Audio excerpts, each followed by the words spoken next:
Mga Pilipino, kanya-kanyang trip. May adik sa pag-ibig, adik sa kotse, adik sa Dota, adik sa libro,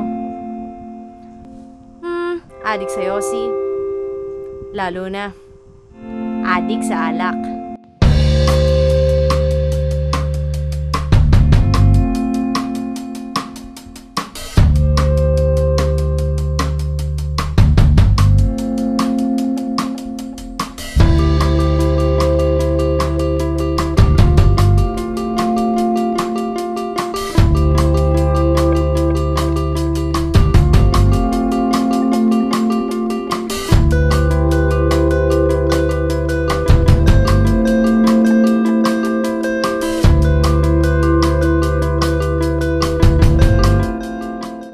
Siguro nagsisimula ang lahat kapag napapabarkada tayo. O kaya pag nagiging curious tayo masyado sa isang bagay. Hindi nga natin alam kung anong epekto nito sa atin eh. Iinom ako, para lang talaga siya mag-enjoy. Nakakatanggal ng stress. Panandali ang walang problema. Masarap kasi ng feeling, tapos yung makikipag-kwentuhan kayo ng parang mas open. It's a form of bonding na rin. Yan na inom ako para makita ng mga babaeng katulad ng mga ganito. Ganun din. Pleasure lang. Stress free. Papakasaya. Para masaya, kasi nakakawala ng stress. Siyempre pag nag-aala ka, parang lahat kayo game. So yun, super enjoy lang. Dati, yung lasa, masyadong hindi namin type. Ngayon parang masasanay na. Ano ba meron sa alak? Alcohol, siyempre. Unang-una, paglasing na, wala nang inhibition sa mga yan.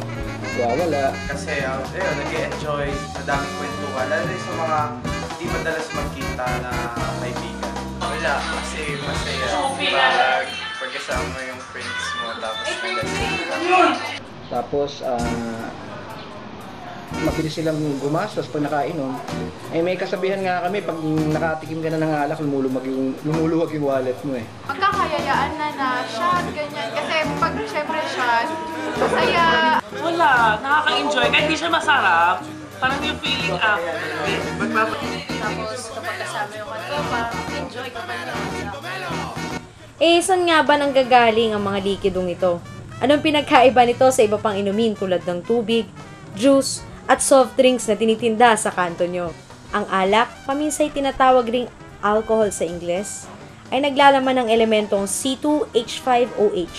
Ang ibig sabihin, meron 2 atom ng carbon, 6 na atom ng hydrogen, at 1 atom ng oxygen na pinag-bond.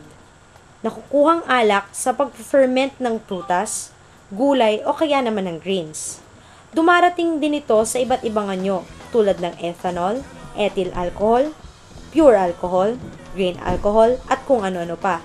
Ngunit nananatili pa rin ang katangian bilang alcohol. Hello?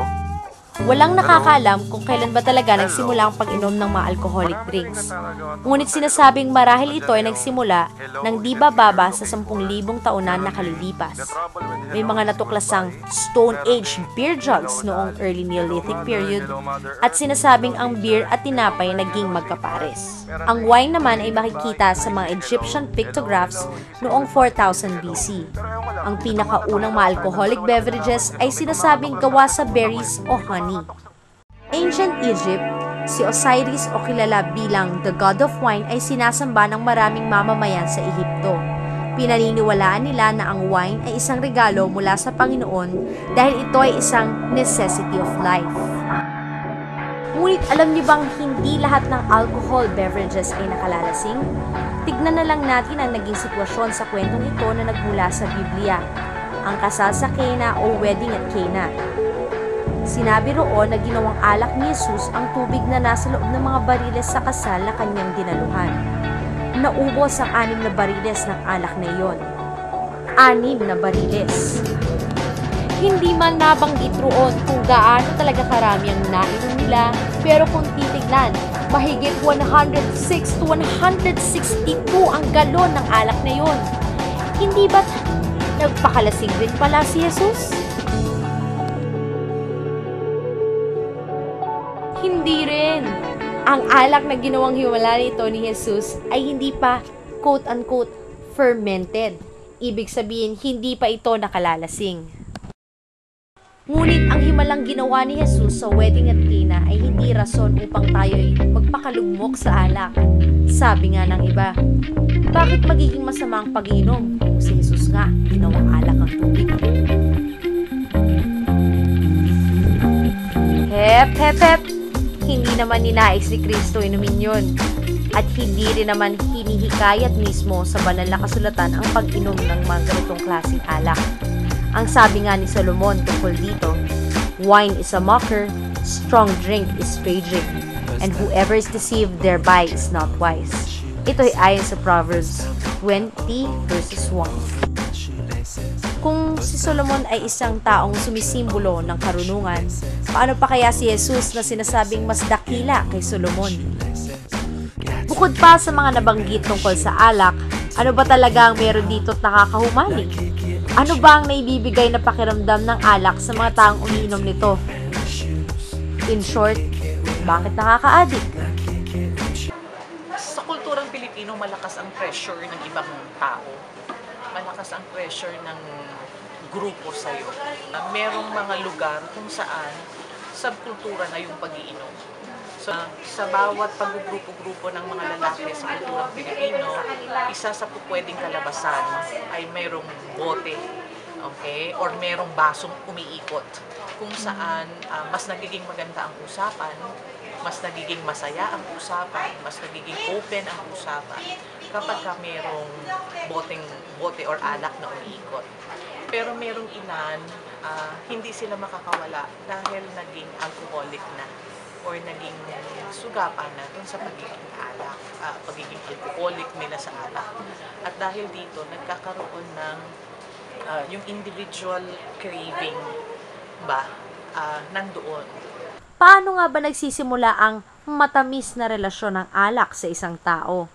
Paano matatawag na ang pag-inom ng alak ay nagiging bisyo na nakasisira sa kanilang pagkatao? Ano nga ba ang tama lang at ang sobra na?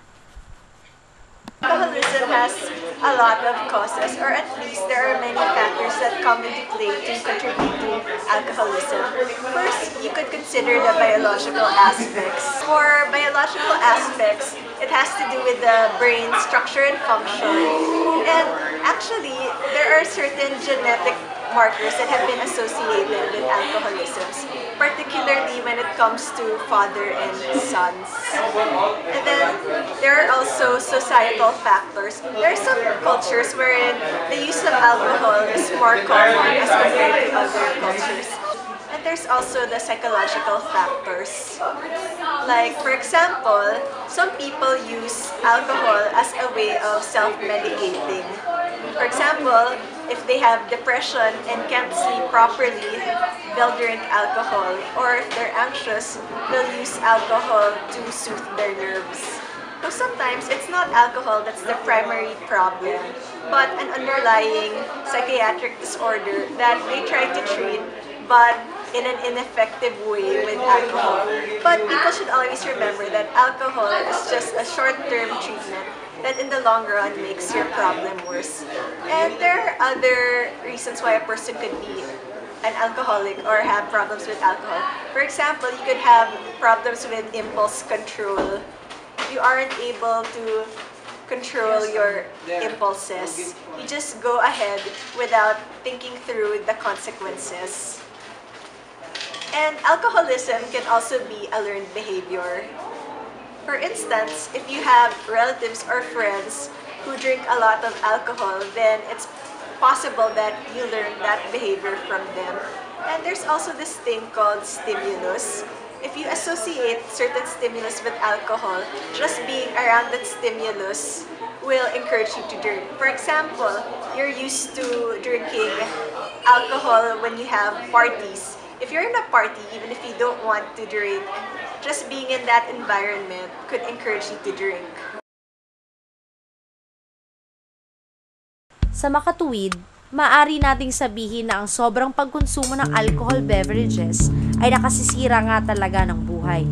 Ang pagiging addict ay umuubos ng panahon at pagkakataong makapag-aral, makapagtrabaho, at maging kapaki-pakinabang na miyembro ng pamilya at lipunan. Gaya nga ng kasabihan, ang lahat ng kulang o sobra ay nakasasama. Hindi masama ang pag-inom ng alak. Dapat lamang ay may kaakibat na moderasyon. Bilang isang miyembro ng lipunang ating ginagalawan, may mga hakbang kaming naisip upang masolusyonan ang sobrang pagkalulong sa bisyong ito. Una, choose your circle of friends wisely. Hindi maiiwasang sadyang may mga taong addict na sa inuming ito. Marahil ang pagsama sa mga grupong iniisip ang ikabubuti ng kanilang buhay ay maaaring magkaroon ng magandang impluensya sa isang individual. Pangalawa, divert your attention. Kung puro alak na nga lang ang nagiging katoto ng taong ito, siya nga naman ay masasanay at mas mahihiligang magsayang ng oras kaharap ito. Kung maghahanap siya ng ibang mapagbibigyang pansin na aktibidad tulad na lang ng pagbabasa, food trip, road trip, field trip, at ano pang trip, basta huwag lang man-trip o mambasag trip. Pangatlo, consult your nearest man's best friend. Hindi si Bantay, bagkus ang ating mga counselors. Ang pagtugon sa mga eksperto ay kung sadyang malala na ang pagkakalulong sa alak. Ang profesional na tulong mula sa mga taong ito ay makatutulong upang maliwanagan tayo at mabawasan ang sobrang pag-inom.